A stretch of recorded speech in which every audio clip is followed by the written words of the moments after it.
¿Qué siente una mamá de ver a su hija caminando en un centro de detención en Texas, Aleja? No,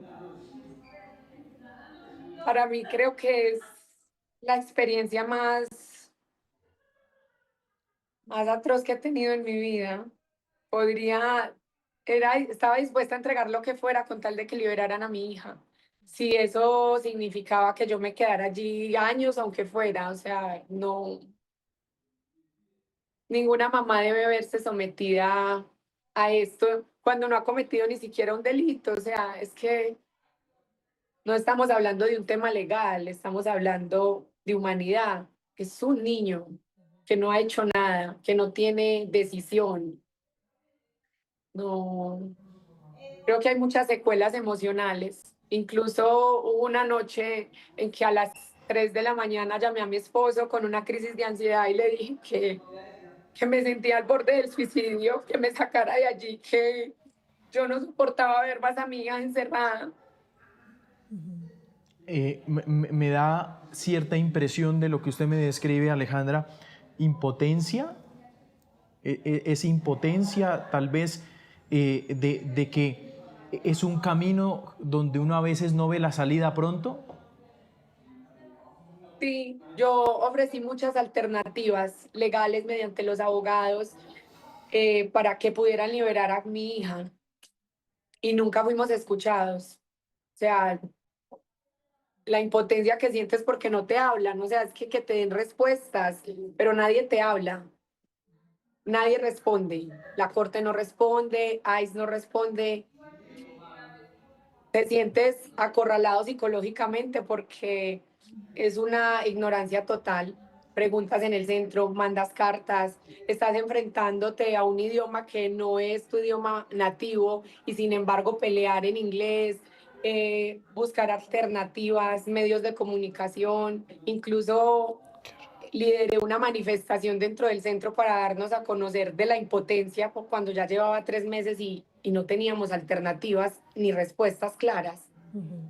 Y María Antonia, ¿cómo veías tú a tu mamá en esos días? ¿Qué veías? ¿Cómo, este es uno de los centros que estamos viendo, ¿no? De los, la protesta, es una de las protestas en los centros de detención, Que Mónica. lideraba además, que nos contaba Alejandra, que lideró de alguna manera dentro de ese centro de detención. Exacta. ¿Esta foto a qué corresponde, Aleja? Ese fue el día de la manifestación, exactamente fue el día en que, en que estábamos en el clima más helado, cuando fue esta tormenta helada, y nosotros aprovechando la atención mediática que había por la detención de los niños en Minnesota, salimos a protestar. A esto corresponde esta foto cuando por fin un canal americano logra entrar un dron para, para visualizar de que sí habían niños en detención. María Antonia, además, pues en medio de todo esto, ¿lograste hablar con otros niños? ¿Qué charlabas con los otros niños que estaban ahí contigo? Teníamos conversaciones de niños. Decía, ¿cómo te va? ¿Te vas para tu país? Eh,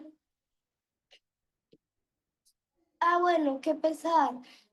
¿Vas a pelear tu caso? No, ok. Esas eran las conversaciones de niños. Y adición, También, sí, sí, dime. también dejé unas amigas mías allá y me da mucha tristeza porque aunque yo sé que nosotros ya estamos seguros, yo no sé de ellas. ¿No sabes de las otras niñas que se quedaron allá? No, ¿Cuántas niñas eran? ¿Te acuerdas? eran muchas niñas. Todos los pasillos estaban llenos, todo, si tú salías, todo, todo estaba lleno con niños. Eran más niños que papás. Más niños que papás. Sí. ¿De qué países eran tus amiguitos allí? Ni todos eran mis amigos porque eran tantos niños que ni todos eran mis amigos. Habían mexicanos, peruanos. Había hasta una familia árabe que llevaba 8 meses allí adentro. Claro. ¿Cuándo escribiste esta carta que vamos a ver en pantalla, María Antonia, que la vimos todos, donde tú contabas un poco cómo te sentías en medio de ese encierro? ¿Te acuerdas cuando la escribiste? No recuerdo el día exacto que la escribí, pero sí recuerdo que el día que yo lo estaba escribiendo, habían unas niñas de mi cuarto también que lo estábamos escribiendo porque estábamos todas haciendo como cartas de cómo nos sentíamos. ¿Y te gustaba escribir? ¿Te gusta escribir? La verdad, poquito. ¿Y dibujar? Dibujar, sí. Esa es mi mamá y yo. Y si puedes ver bien, ahí están los carnets de nosotras y Los IDs. los IDs que usábamos. Y lo que estamos usando ahí en ese momento es la ropa que nosotros usamos allí adentro. ¿Y cómo era esa ropa? Cuéntame, descríbeme un poquito ese dibujo. La de pelo negro es mi mamá y a nosotros nos daban ropa, entonces esa era una de la ropa de mi mamá, que era un buzo gris y un pantalón oscuro, azul oscuro con unos zapatos beige con azul oscuro. Que es el dibujo que estamos viendo. La carta es muy...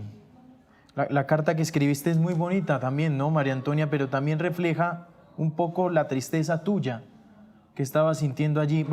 Voy a leer algunos de los apartes. Me sentía triste, con ansiedad algunas veces porque yo veía que el niño que llevaba 10 enojo porque, bueno, me sentía enojada porque él solo llevaba 10 días y porque se volvió famoso, lo sacaron, pero al mismo tiempo me sentía feliz porque no le tocó sufrir tanto.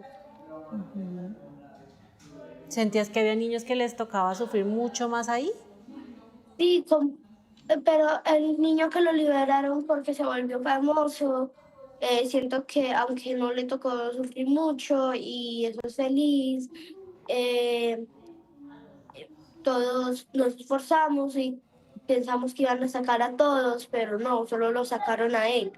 Ella Liam, está el hablando niño. del día de la protesta, sí. Ese día, como a los 4 días más o menos, Liam fue liberado y esto tocó mucho los corazones de los otros niños que estaban felices porque él salió, pero eran niños que llevaban más de 100 días detenidos y todo el tiempo preguntaban, mamá, ¿por qué sigo acá? Incluso María Antonia, el día que escribió esa carta, me dijo, mami, ¿tú crees que Dios se olvidó de nosotras? ¿Y qué le respondes tú a un niño cuando cuestiona la existencia de tus propias creencias bajo lo que estás sintiendo como niño? ¿Cómo le explicas eso? ¿Cómo les llegó esa noticia de Liam ahí al centro de detención? Teníamos un canal de noticias dentro de lo poco que teníamos, había un canal de noticias hispano que empezó a mostrar lo que estaba sucediendo en Minnesota cuando al día siguiente, claro, en todos los pasillos trajeron a Liam, entonces ahí fue cuando yo dije, hagamos una manifestación, que sea pacífica, pero mostremos que aquí hay niños. Este es el momento para que nos escuchen porque estamos silenciados completamente.